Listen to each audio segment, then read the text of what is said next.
Here we are. Here we are for another edition of Dave's Garage. And hold on a second. Max, shut up. Every goddamn time. Somebody's talking. I must alert the world. Idiots. All right, so what are we going to do today? A little bit of chain maintenance. We're going to show you the right way, in my opinion, to clean a chain, because so many people do it wrong. They cake up the chain with all this gunk and they're spraying this and spraying that. And you don't need to do that. The chain needs to be kept clean from rust, clean from debris and stuff like that. Here's the thing about chain lubrication. The most important part of the lubrication for the chain and longevity and stuff is what's pressed into those O-rings. Those O-rings are nowadays mainly X rings. They're made with grooves in them. And when these are assembled and when you put the master link on, you're actually putting grease inside those and then mashing it in there. And there's little pockets cut out into those rings that hold the grease and keep those pivots. Okay? So by you spraying and slathering crap on the outside, it doesn't get down in and force its way past the rubber into those seals. So while an extreme analogy, it's like, oh, I'm going to change the oil. You drain the oil. Okay, I'm going to refill it. You just pour oil all over the top of your motor.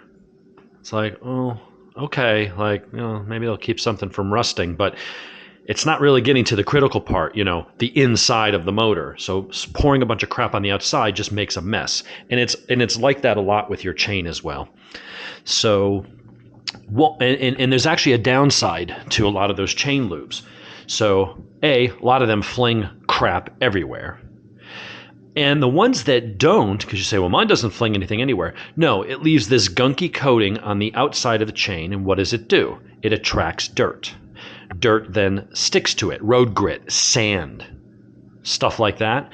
And it sticks to it. And as the chain goes around, it gets ground up by the sprockets and stuff. And you make a very abrasive paste that is slowly and inevitably chewing away at your O-rings, as well as the teeth on your sprockets and the rollers and all that stuff. I like to keep the chain clean. Now, you don't want to run it bone dry, but you can see it's not. There is some grease and there is some stuff. What I do with the chain, this chain's got 1,800 miles on it. All I do is what you see here. WD-40 and a rag. Gloves so you don't get your hand all dirty. And then a paper towel because we're going to wipe down the rim when we're done with a little bit of WD-40. But typically this rag is going to get dirty and dirtier over time. I'm just now starting to use this rag. I was using that rag.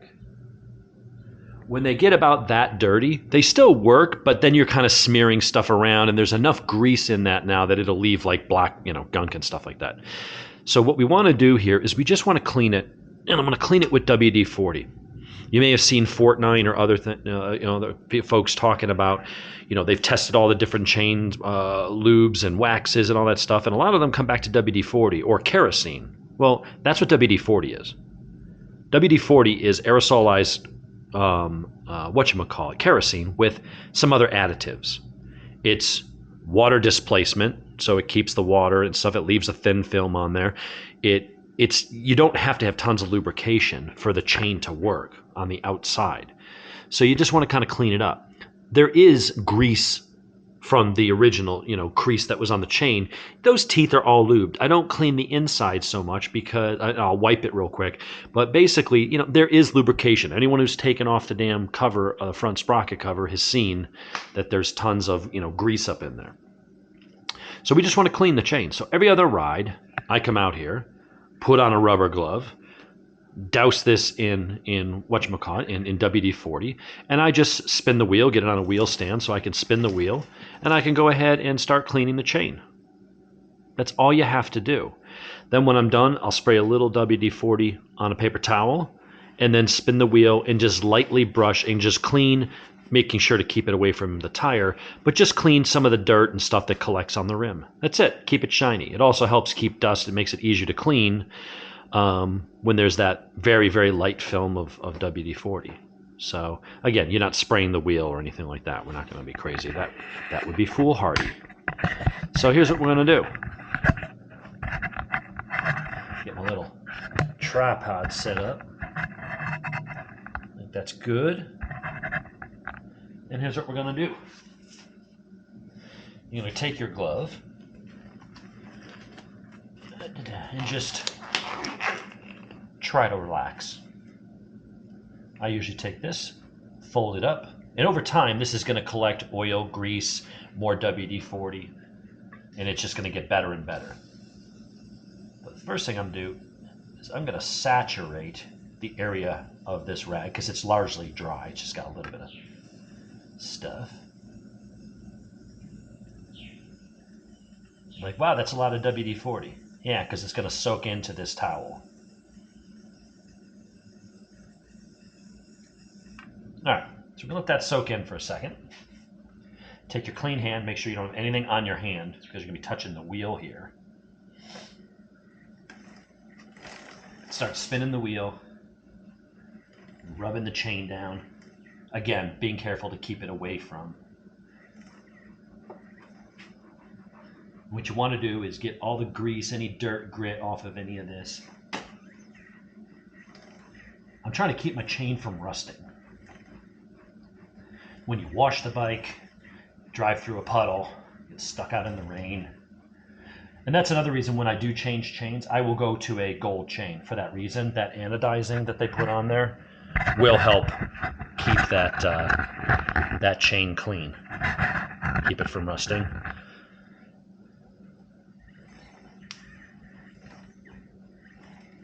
So I will get this nice and shiny. No more black gunk in any of the grooves that I'm seeing.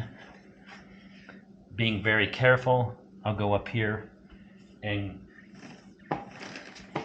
spin it around so it'll get some of the grit, any of the dirt, any of that kind of stuff from the inside of the chain where it matches the sprockets. But that's now looking pretty good. Sometimes I'll wipe down the sprocket itself a little bit.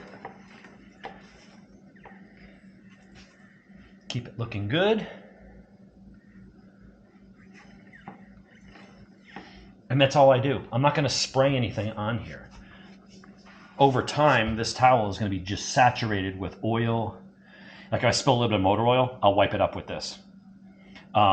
Carefully, because I don't want to pick up a bunch of dirt off the ground. But if I spill oil on something, if I'm doing an oil change, I'll grab this rag and just pat it up or pour a little bit of oil into it and then set it on a paper towel and let it soak in overnight. Just to have, so I'm leaving a nice film on there. I'm keeping that water away. So we do that. Then we're going to take this.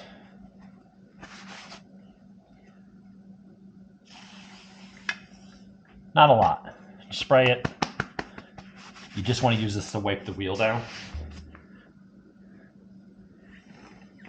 And I just lightly touch it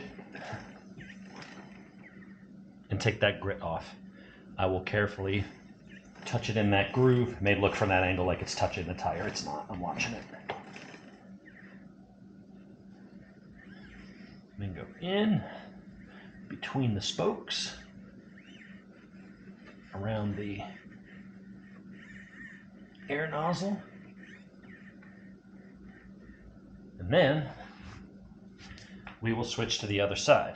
Now at this point, you may have WD-40 or oil on your hands from that rag. That rag was fairly new, so it's not completely soaked yet, but I still don't want, so I'm just going to use my forearm here so that I don't touch the wheel and get any oil or anything on the tire.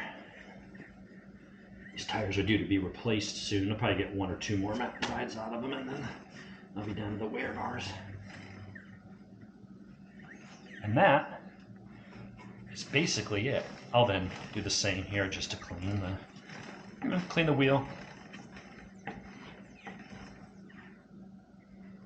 All that gunk off the wheel. We'll set that aside. Look at the chain. Chain looks nice and shiny. Get some light here. Nice and clean. That's all you have to do. Don't overthink this. Don't sit here and, I got to spray it with this chain lube or chain wax and leaving all this gunk on it. which you always have to worry about as you're spraying it. It splatters and now it's on the wheel. It could be on the side of the rim. It will fling no matter what you say. It will attract dirt and grit. It's just not good for the chain. This is all you have to do. I watch a very extensive video of Fortnine going all over all the different stuff, doing chemical analysis, submerging the O-rings in the different lubricants for like a month to see if it would harm or break down the O-rings. And none of that stuff happened. He came up with WD-40 is one of the best things you can use. It's kerosene, and especially over time when it mixes with oil, in that, it just leaves that film. You're wiping stuff off, you're keeping the dirt off of it, and you're keeping rust at bay. It's all you got to do. Don't overthink it. You can spend a bunch of money on those products and make more of a mess and not really help the longevity of your chain or the performance of your chain. Or you could just do this. And I've been doing this long enough. I have been using WD-40 on bike chains for 20 years. We're talking 400,000 plus miles on street and track, and I've never had a chain-related issue, ever. So it's not a fluke. It's not like, oh, I've had one bike and put 1,000 miles on it, and I'm proclaiming, oh, that's good. We are talking about 30 plus bikes over a quarter of a century of riding experience, and I ride a lot. This year I didn't ride as much, but I'm typically riding 12 to 15,000 miles a year on street and track. So I think I've got a pretty good backdrop as a point of reference for this. So that's it. That's all you got to do. Rear stand helps immensely. That's all you got to do. If I wasn't talking about it, I would have come out here, cleaned that chain in 3 minutes. So there's your tip from Dave's Garage on quick and easy chain maintenance. Tomorrow I should have the new sprocket for this one, which will hopefully be the right damn sprocket this time. And then we'll go ahead and install that. And what I am going to do is I'm going to take my calipers and measure the distance that the wheel moves forward to see how much it actually changes my wheelbase by going to 1 tooth taller. That's going to get me back to my stock gear ratio to account for the taller 55 profile tire that I installed instead of the 50 profile that it came with. So we're going to put on a 1 tooth taller sprocket so that it'll lower my gearing back to where it should be. Get a tiny bit back of acceleration, not that that thing needs it, but it will also require me to move the wheel a little bit forward to take up the extra slack from the larger diameter rear sprocket, which will shorten my wheelbase a tiny bit. So between that and having the taller 55 profile tire, it's going to shorten it a bit. The back end is up a little bit, and that should make the handling, a little bit sharper. Every little bit adds up. And I don't know, we'll come up with something to do on that bike. But for today, it's just quick, down and dirty chain maintenance. That's all you got to do. You got questions? Throw them in the comments. We're going to keep doing these basic maintenance things. I'll be doing oil changes soon. We'll do brake pads and bleeding the brakes. I got a new brake bleeding kit. I don't use the vacuum pump ones. I use this. And there's some tips and tricks that I learned from a mechanic that will make your brake bleeding so much faster. So many people do it where they pump it up, pump the pressure, then release the pressure while you hold that, then tighten back up the valve, then got to pump it up. It takes forever. There is a much faster and better way to bleed your brakes without having to have a vacuum pump. And if you don't know what that is, stay tuned because we're going to do that soon. Anyway, that is all we got today, I think, for Dave's Garage.